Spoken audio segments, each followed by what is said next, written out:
भोकरदन येथे महाविद्यालयाचा स्लॅब कोसळून भीषण अपघातात एकाचा जागीच मृत्यू, 4 जण गंभीर जखमी. ठेकेदार व गवंड्याच्या निष्काळजीपणामुळे दुर्घटना झाल्याचा गंभीर आरोप. जेसीबीच्या साहाय्याने बचाव कार्य पूर्ण. भोकरदन येथील अनवा रोड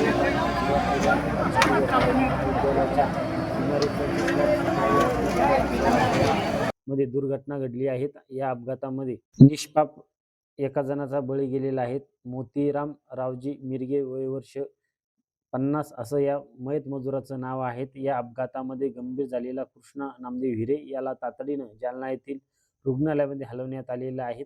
तर कृष्णा विठ्ठल शिंदे, फारुख खा, शाहरुख खा आणि लक्ष्मण गणेश ठोंबरे यांच्यावर स्थानिक ग्रामीण रुग्णालय या ठिकाणी उपचार सुरू आहेत. शुक्रवारी इमारतीच्या समोरील भागाचे काम सुरू असताना अचानक मोठा आवाज होऊन संपूर्ण स्लॅब खाली कोसळला. कामावर असलेले मजूर थेट स्लॅबच्या खाली गाडले गेले.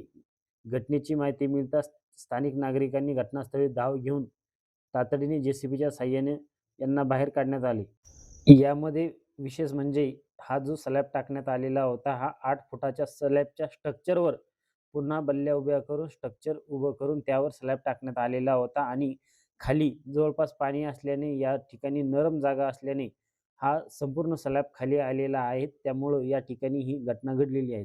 विशेष म्हणजे हा जो स्लॅब टाकण्यात आलेला होता तर जागेवर सिमेंट काँक्रीटचे काम करणं अपेक्षित होते. तसं न करता या गुत्तेदारानं थेट जमिनीवरच बल्ल्या उभ्या केल्यामुळं या ठिकाणी हा स्लॅब कोसळलेला आहे. विशेष म्हणजे हे जे महाविद्यालय आहेत, हे दारूच्या दुकानासमोरच महाविद्यालय आहेत. या महाविद्यालयाला नेमकी परवानगी कशी मिळाली याचं संशोधन करण्याची खरी गरज आहे.